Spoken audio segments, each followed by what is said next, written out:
The strangest thing is going on in this war on Iran. Does anyone actually know what America is doing?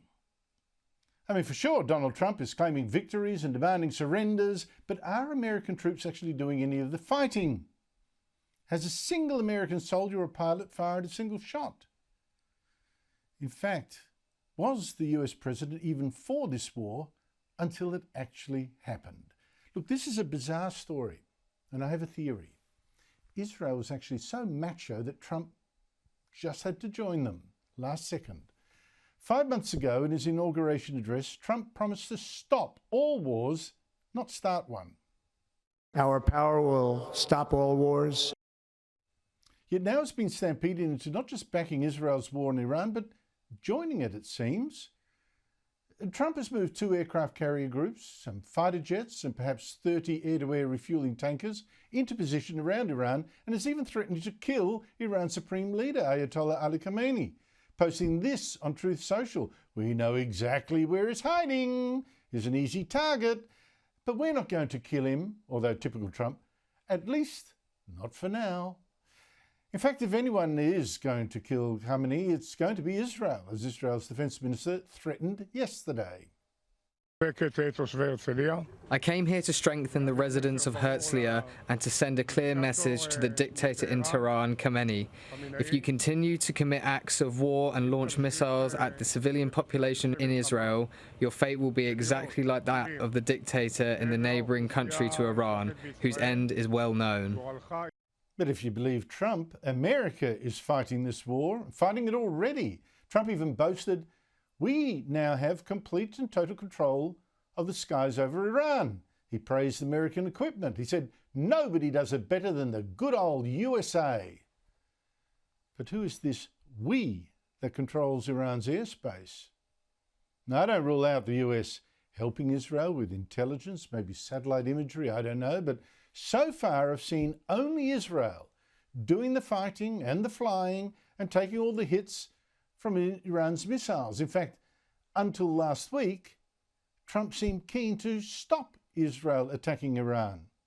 And just hours before it actually did, this is last Friday, he even posted, "We remain committed to a diplomatic resolution to the Iran nuclear issue." Although I have heard the theories that this was just Trump helping Israel to lull Iran into a false sense of security. Maybe, but whatever. An investigation by the New York Times now confirms that Trump was dithering to the last. But then Israel's Prime Minister, Benjamin Netanyahu, told Trump this attack was going ahead with America or without it. You know, he already had Mossad agents inside Iran preparing targets, guided munitions, and the attack had to happen now. I mean, after all, this was Israel's golden chance to destroy the Iranian nuclear program that threatened to destroy Israel itself. Because of other factors too, it had to go. I mean, the United Nations International Atomic Energy Agency had just last Thursday accused Iran of secretly enriching enough uranium for 9 nuclear bombs. This was a great excuse then. Plus, of course, Iran's air defences had been badly hit by past exchanges with Israel. Made it easier for Israeli jets. So this was the moment. So Trump had 2 choices. Either be a bystander as Israel changed the Middle East, or back Israel and be a playmaker, in on the deal. You know how vain Trump is, how he likes to be the maker of history. He backed Israel. It was a no-brainer.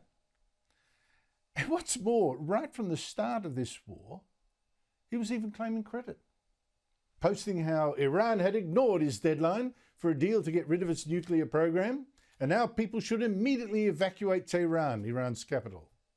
And this morning, he demanded unconditional surrender from Iran.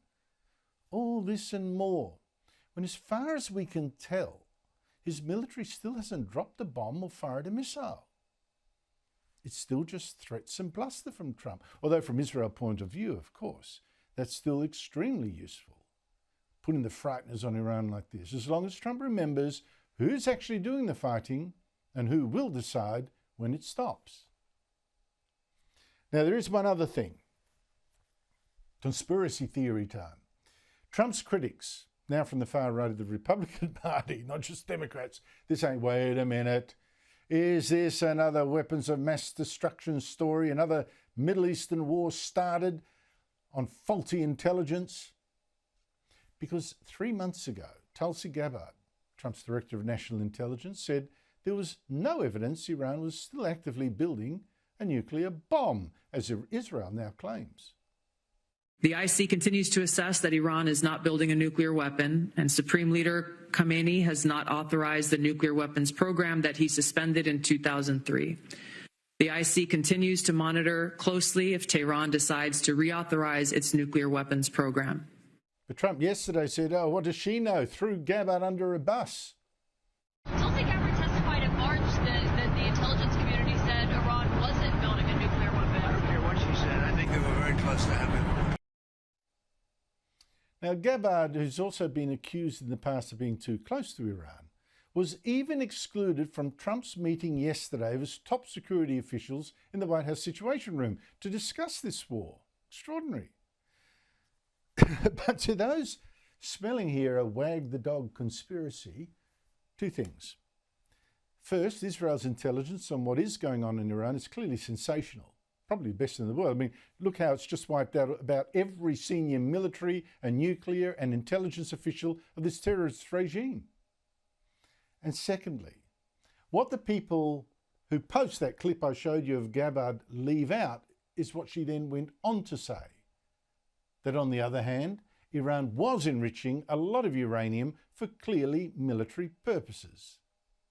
In the past year, we've seen an erosion of a decades-long taboo in Iran on discussing nuclear weapons in public, likely emboldening nuclear weapons advocates within Iran's decision-making apparatus. Iran's enriched uranium stockpile is at its highest levels and is unprecedented for a state without nuclear weapons. So no, I don't think that Donald Trump was tricked into an unjust war. But I do think Israel exploited his vanity and forced him to back a war he didn't really want and isn't really fighting. And not yet. But what he'll do next, well, that's still a mystery.